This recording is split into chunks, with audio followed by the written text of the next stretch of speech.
Hello, Standard Third. Welcome in Maths lecture. This is our 22nd lecture. In previous lecture, we have completed up to this. Now, today we are going to learn activity 2. Some class 3rd children have marked a 1 meter height on the wall of their class. You can also mark 1 meter on your class wall. Now, make a chart of the heights of your friends. To measure the centimeters, you can use your small scale.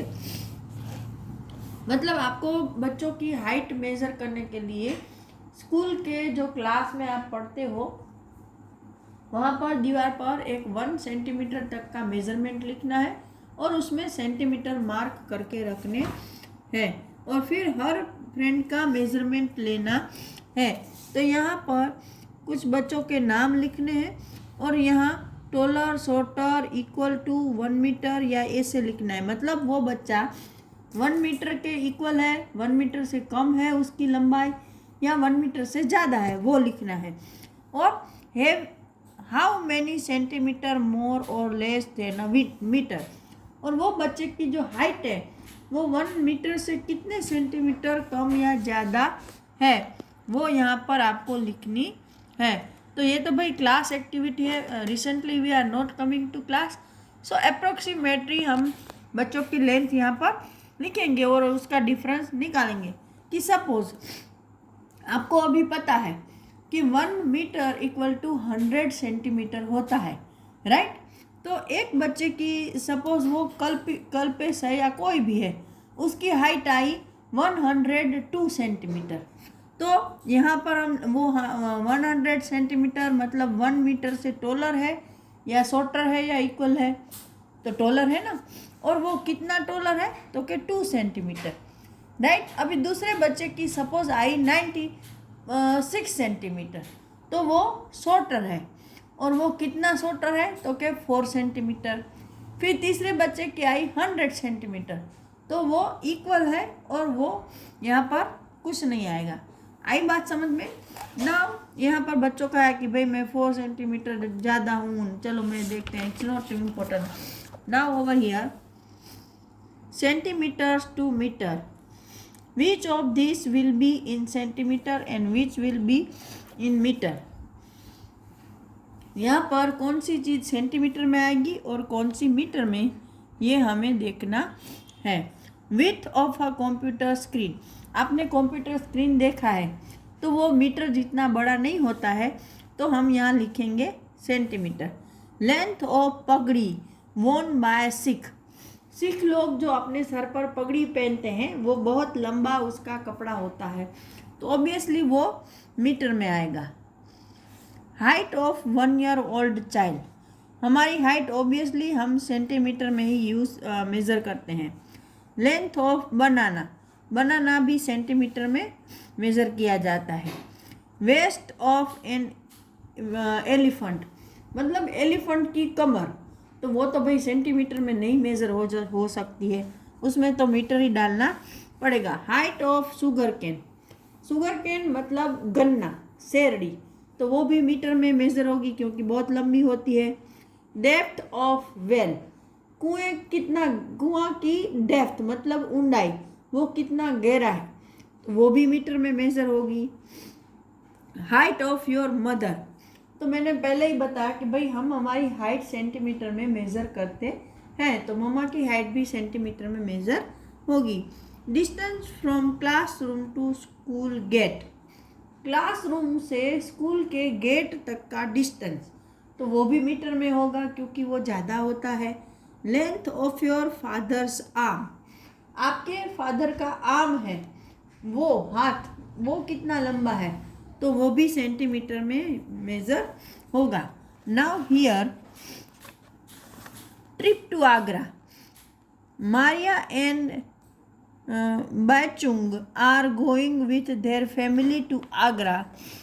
They get down at Agra Continent railway station and take a rickshaw to Taj Mahal. After 3 hours, they start for Agra Fort again in a rickshaw. In the afternoon, they take a bus to go to Fatehpur Sikri.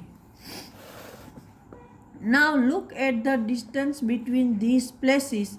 For kilometer we write km.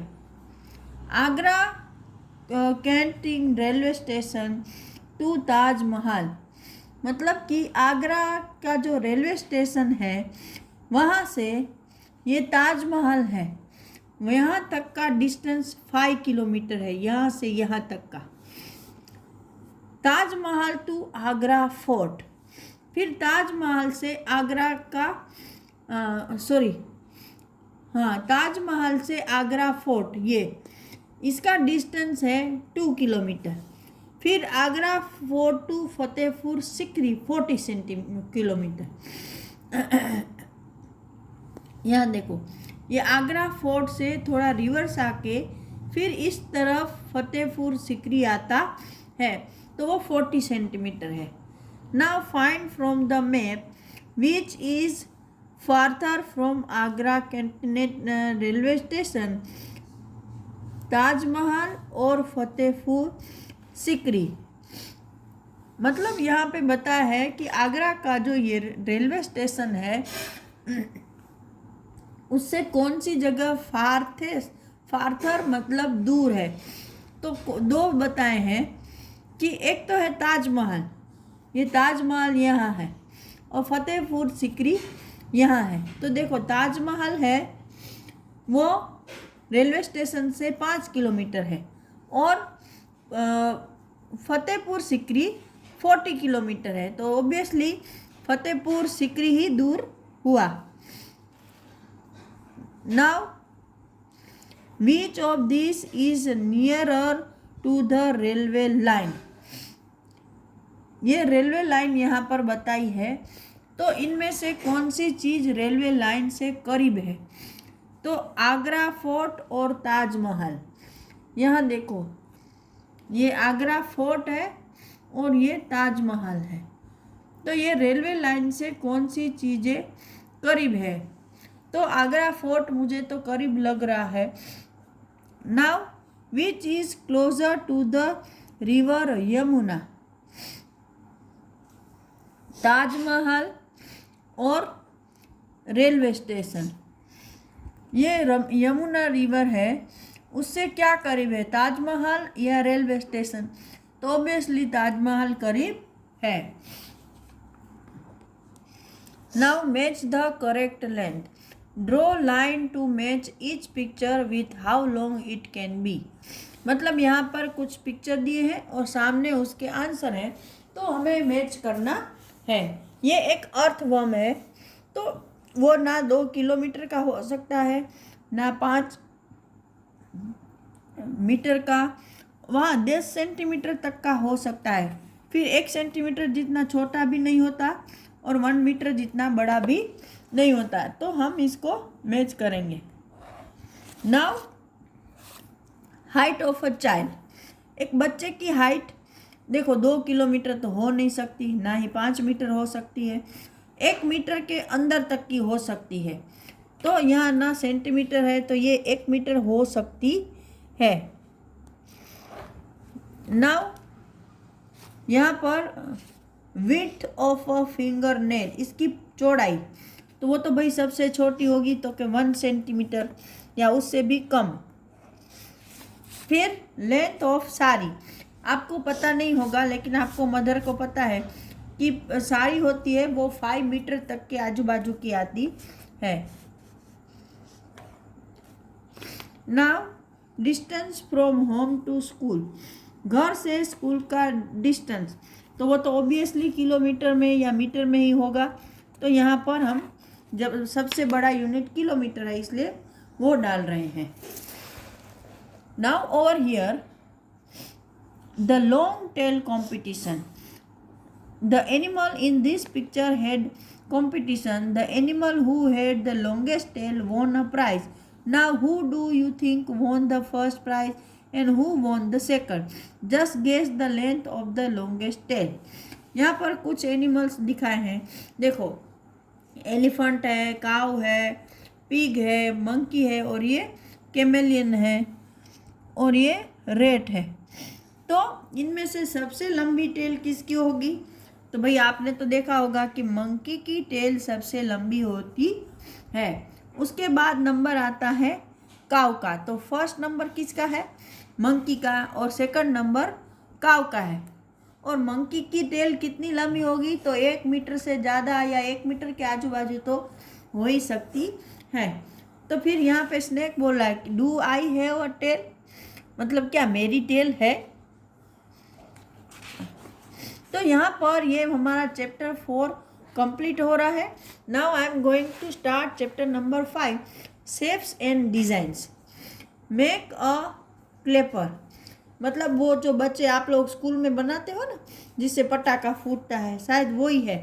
देखो पहले एक rectangle आपको paper लेना है, फिर उसको बीच में से 2 हिस्से करने हैं, फिर ऐसा उसको एक फोल्ड, दूसरा फोल्ड, मतलब 4 हिस्से हो गए।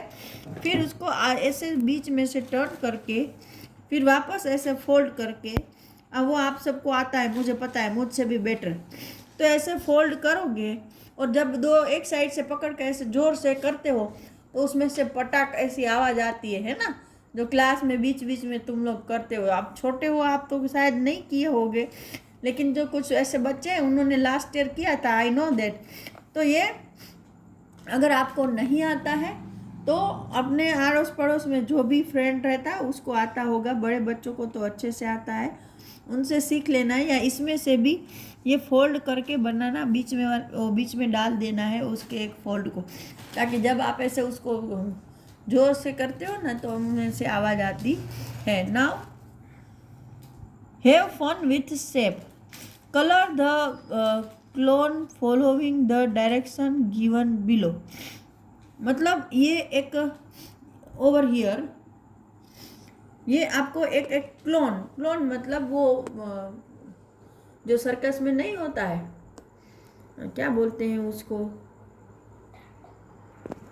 तो ये जोकर है, उसको आपको कलर करना है। उसके डिफरेंट पार्ट दिए हैं।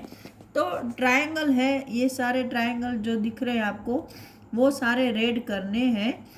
फिर रेक्टेंगल है वो ब्लू करने हैं, स्क्वायर येलो करने हैं और सर्कल ग्रीन। तो ये आपकी एक्टिविटी है, you can do that. Now over here, how many triangles are there in the following figures. यहाँ पर नीचे कुछ फिगर्स दिए हैं, उसमें कितने ट्रायंगल है तो मैं एक काउंट करके बता रही हूँ, बाकी के आप करोगे क्योंकि इसमें कुछ हार्ड नहीं है। यहाँ पर देखो, सपोज मैं एक स्क्वायर ले रही हूँ, तो ये 1 2 3 4 5 6 7 8, तो इसमें 8 है, तो बाकी के आप मेज़र कर लेना। Now find the biggest rectangle in the figure given below. यहाँ पर देखो आपको रेक्टेंगल बनाने हैं। देखो यहाँ पे जैसे ये वाला रेक्टेंगल बनेगा,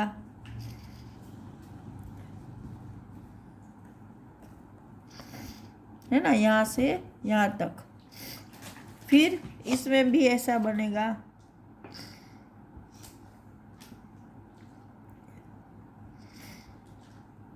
तो आपको सबसे बड़ा रेक्टेंगल है वो आइडेंटिफाई करके उसको ड्रॉ करना है।